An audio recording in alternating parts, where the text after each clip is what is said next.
بسم اللہ الرحمن الرحیم رب اشرح لی صدری ویسر لی امری واحلل عقدۃ من لسانی یفقہوا قولی۔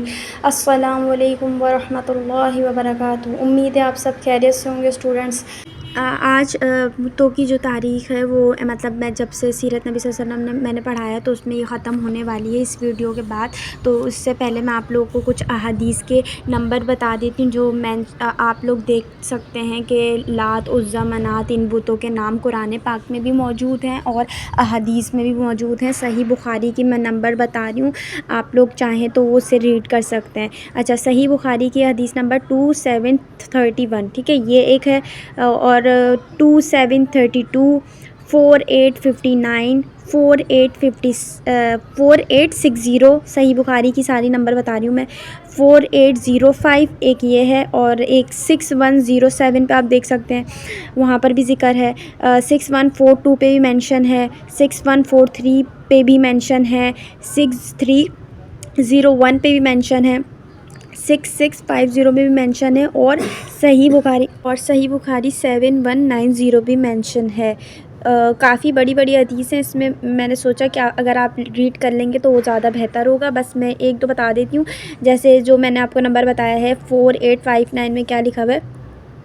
ہم نے ابو الجوزا نے بیان کیا ہے، اور ان سے حضرت ابن عباس رضی اللہ عنہ نے لات اور عزیٰ کے حال میں کہا ہے کہ لات ایک شخص کو کہتے تھے، وہ حاجیوں کے لیے ستو کھولتا تھا، جیسے کہ ہم نے بتایا تھا آپ کو، میں نے آپ کو یہ سب اس کی ہسٹری بتا دی ہے۔ اور ایک اور حدیث کا نمبر ہے 4860 صحیح بخاری کی۔ رسول اللہ صلی اللہ علیہ وسلم نے فرمایا، جو شخص قسم کھائے اور کہے کہ قسم ہے لات اور عزیٰ کی، تو اسے تجدید ایمان کے لیے کہنا چاہیے لا الہ الا اللہ، اور جو شخص اپنے ساتھی سے یہ کہے کہ آؤ جوا کھیلیں تو اسے صدقہ دینا چاہیے۔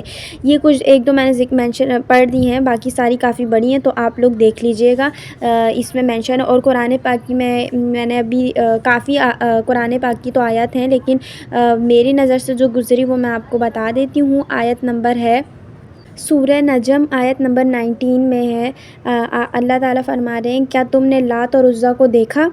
اور اس کا ترجمہ یہ بھی ہو سکتا ہے، بھلا کیا تم نے لات اور عزیٰ کی حقیقت پر بھی غور کیا ہے؟ تو یہ ایک میں نے آپ کو بتا دی، کافی اور جگہ بھی ہیں تو آپ وہاں پر بھی سرچ کر سکتے ہیں۔ اچھا، اب ہم لوگ اپنا خانہ کعبہ کے بتوں کا حال چیپٹر نمبر 41 ڈسکس کریں گے، اس کو اسٹڈی کریں گے۔ جب حضور صلی اللہ علیہ وسلم نے مکہ فتح کیا تو آپ صلی اللہ علیہ وسلم نے اس میں 360 بت موجود پائے۔ آپ صلی اللہ علیہ وسلم ہر بت کے پاس آتے، اس کی آنکھ میں اور منہ میں کمان کے کنارے سے چوکا مارتے اور فرماتے، جاء الحق وزهق الباطل ان الباطل کان زہوقا۔ یا آپ نے کہیں سنا بھی ہوگا اس کا ترجمہ، اور حق آ گیا اور باطل مٹ گیا، اور یقیناً باطل مٹنے ہی والا ہے، اس کا مفہوم اس طریقے سے ہے۔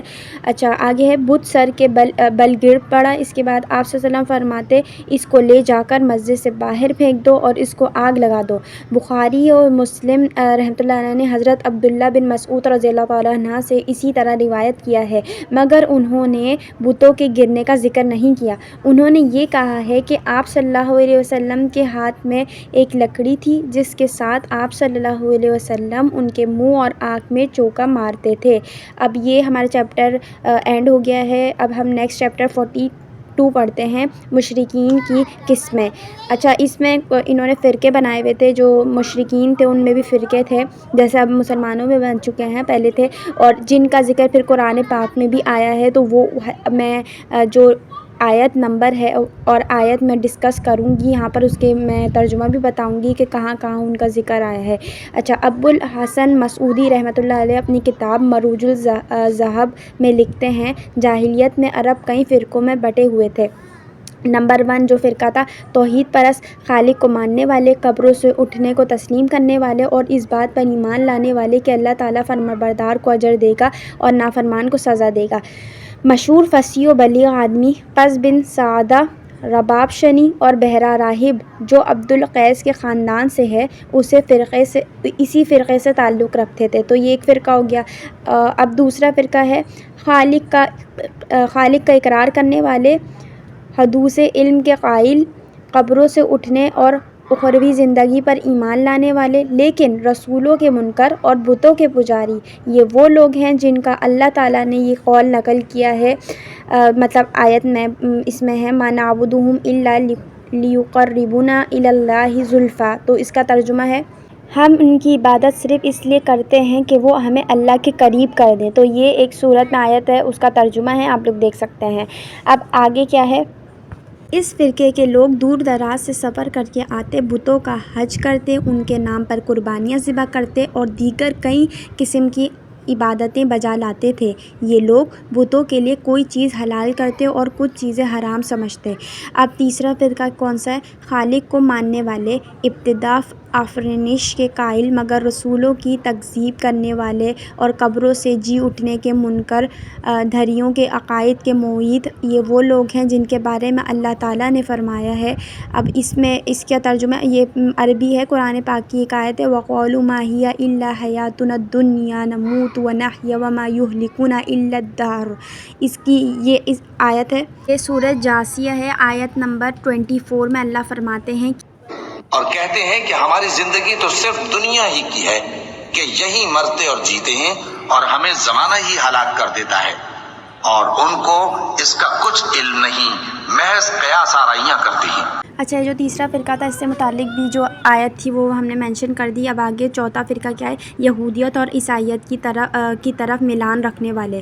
اب پانچواں ہے فرشتوں کی عبادت کرنے والے اور ان کو خدا تعالیٰ کی بیٹیاں سمجھنے والے۔ یہ لوگ فرشتوں کی اس لیے عبادت کرتے تھے کہ وہ اللہ تعالیٰ کے ہاں ان کی شفاعت کریں گے۔ اللہ تعالیٰ نے اپنے اس فرمان میں انہی لوگوں کا ذکر کیا ہے وَيَجْعَلُونَ لِلَّهِ النَّبَاتِ سُبْحَانَهُ، اور اس کے بعد ہے أَفَرَأَيْتُمُ اللَّاتَ وَالْعُزَّىٰ وغیرہ دیگر آیات۔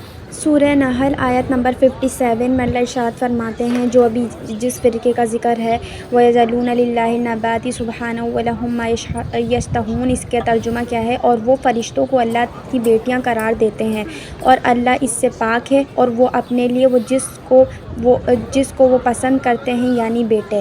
صحیح ہے، یہ اس کا ترجمہ تھا۔ اب سیکنڈ آیت جو میں نے ابھی پڑھی تھی اس کا ترجمہ تھا کیا تم نے لات اور عزیٰ کو دیکھا، یا یہ بھی کہہ سکتے ہیں بھلا کیا تم نے لات اور عزیٰ کی حقیقت پر بھی غور کیا ہے۔